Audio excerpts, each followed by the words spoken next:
Welcome to the Story Learning Podcast, regular doses of language learning tips and motivation to help you become fluent in any language. With me, Olly Richards. For language programs, books, free resources, and much more, visit StoryLearning.com. Welcome back to the podcast. This is episode 15. And for some reason, every single time I sit down to record a few episodes of the podcast, it's really hot and sunny outside. So once again, I'm sitting in my room recording this, speaking into this microphone, and it's really hot and sunny, clear blue sky outside, which just in itself is very, very unusual for London. So I'm not quite sure what's going on. I'm not sure if it's a sign that maybe I should keep going or I should stop. I'm not sure, but I'm going to keep going. And I've got a question for you. When you're studying a language, you use lots of different books, right? And you collect vocabulary from all these different places. Well, how do you record it? How do you keep it all organized? This is the topic of today's question, which comes from Judy. Hi, Olly. I'm reading 2 different books for 2 Spanish classes and wondered what you might suggest to keep the vocabulary straight.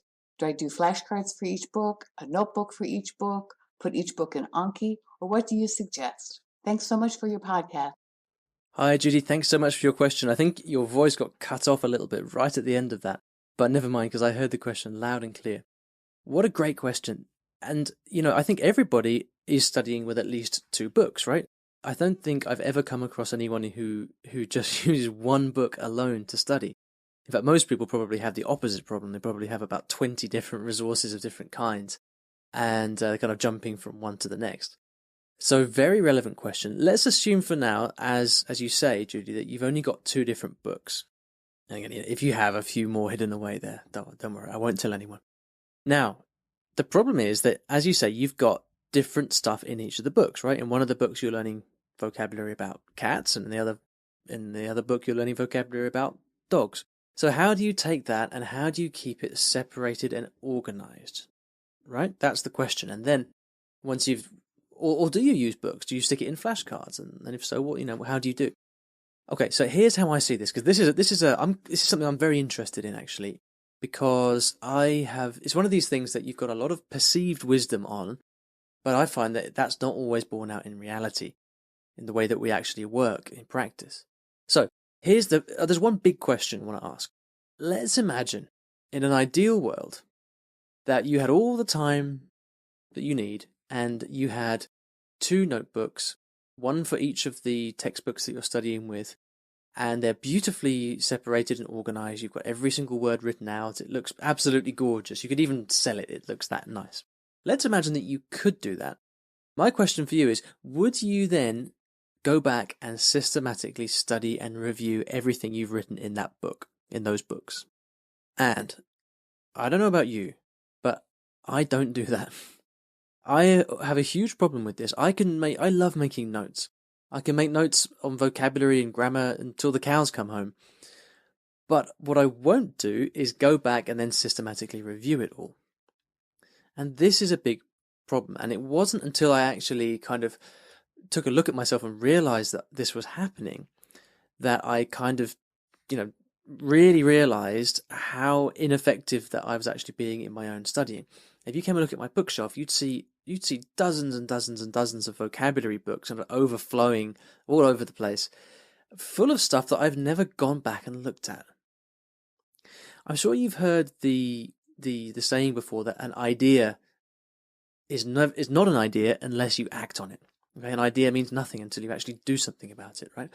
Well, for me, vocabulary notebooks are exactly the same. I don't care how thorough, how beautifully organized your notebook is. Unless you've studied and learnt the stuff inside, I don't care. So you've got to be really honest with yourself and say, if you could do all that stuff, would you actually go back and learn it? Now, when I was in Japan, especially in Japan, because I found Japanese a very hard language, and I did more studying than speaking in Japan, which was one of my big mistakes. I had so many notebooks, and I think if I went back and looked through all of those notebooks now, I would know less than 10% of the stuff in there. And the stuff that I did learn probably had nothing to do with me actually studying those notebooks, but more to do with me just picking the stuff up in my day-to-day life. So basically, my point is, what I learned about this topic is that it's not about the notebooks. It's what you do with them afterwards. You could be, if you just write everything down on the back of a napkin, but you go away and you learn it, then that's fine. you can give me this beautifully organized vocabulary notebook, but unless I can ask you what all the stuff is inside it, then it doesn't really make any difference. So what you need to do is, for me, you need to write your notes and use whatever system you need that gives you the kind of minimum organization so that you can go back and find the vocabulary and your notes later. Because you do want to be able to go back and find stuff, but providing you can go back and find it, that's more than enough. What matters then is what you do with the vocabulary afterwards. Now, I made a video about this recently on the blog, and I'll put the link in the show notes, which will be at iwillteachyoualanguage.com/episode 15. And it's a cool video. I spent a long time making it, and it's called "Is Your Vocabulary Notebook Out of Control?" So if this is something that you struggle with, you must absolutely go and check that out, because it's on exactly this topic. And what I talk about in this video is how once you've got all this stuff in your notebook, you need to go back and look at it again and think, okay, I've got all this stuff in here. Let's say I've got 200 words. What's the kind of 10-20% of words in here that I really need to learn and would really make a big difference to me in my learning? Now, typically, what I would do is I go back and I scan my notebook and I just look at stuff and I think, oh, you know what? I'd really like to be able to remember that word. Or, you know what, that phrase would be really useful for me right now in my life or in my work or something. So I go through and I look at all the stuff I've written down. I identify which is the most important stuff, the most useful stuff for me now.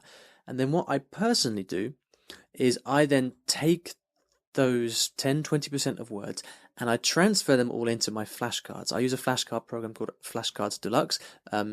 Judy, you mentioned Anki. That's absolutely fine as well. There's lots of options out there. So I choose this really high value vocabulary and I transfer it into my flashcards, and then I go off and study them using my flashcards. And the reason I do that is because it minimizes the amount of stuff that goes on my flashcards. So I don't have too much stuff. And that means that it doesn't become too big an ordeal to kind of study the flashcards every day. So I can go back through the flashcards and I'll actually do it because, there's not too much stuff on there. But the stuff that is on there is extremely useful, and I've gone back and selected it as being useful and very valuable. So that's what I would say to that. I guess it might perhaps not be the answer that you were expecting, but hopefully that sort of shows you my thinking. And what I would encourage you to do is really think to yourself, look at your process, and just think to yourself, does this make sense what I'm doing? Does my behavior in kind of writing all these hundreds of notes and then never actually going back and looking at them makes sense? And if you think there might be a problem there, then then just making that little change can have huge results in your learning. The other blog post that I would mention to you is one that I wrote quite some time ago, actually. I wrote it over a year ago, but it's called 8 Tips for Improving Your Vocabulary. And that has also got a few other general points to take note of. No pun intended. When you're setting out to learn vocabulary. So, Judy, I hope that's helpful. If you'd like to ask me a question, please do. I'm looking for more questions at the moment, so please head over to iwillteachyoualanguage.com/ask, and you can leave me your question right there. You can also leave me your question in an iTunes review. You can do that by going to iwillteachyoualanguage.com/review, and that will forward you straight onto iTunes, where you can find the podcast and leave me a review. And in general, if you do find this podcast valuable, I really, really appreciate a review on iTunes, because it really helps other people. It helps the podcast get high up in the rankings, and so it helps other people find it. So if you have a second free, please do head over to iTunes and leave me a review. It'd be very much appreciated. Now, right at the end of every episode, I'd like to leave you with a resource on the topic of the question. And today's resource is a book. And it's a book that I wrote myself, actually. It's called Make Words Stick. And as you can probably guess from the title, I wrote this book to help people who wanted a very sort of clear, systematic way of going about learning vocabulary, because it's really hard, Learning vocabulary is tough. And I am a big proponent of flashcards. And I use flashcards in quite a unique way, because I like to set up my flashcards in such a way that it gets you speaking, so you can see the flashcards, first of all, in English or in your mother tongue, and then that kind of tests you and it forces you to produce the word in the target language. So this system that I've got actually not only helps you to learn the words, but actually say them, start speaking them, which helps you with your speaking. So if you'd like to check out the book, I think it would really, really help you. You can find it at iwillteachyoualanguage.com/make words stick. That will send you to this video that kind of explains what it's all about. You can also find the link to this and everything else that I mentioned in the episode today in the show notes, iwillteachyoualanguage.com/episode 15. So thank you very much for listening. Thank you for your question, Judy, and I'll see you in the next episode of the I Will Teach You a Language podcast.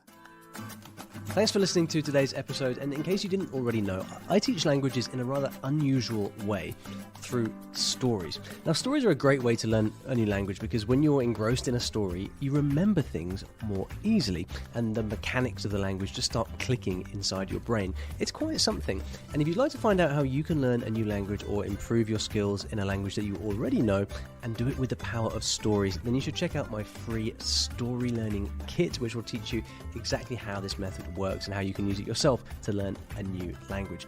Visit storylearning.com/podkit, that's PODKIT, to get free access.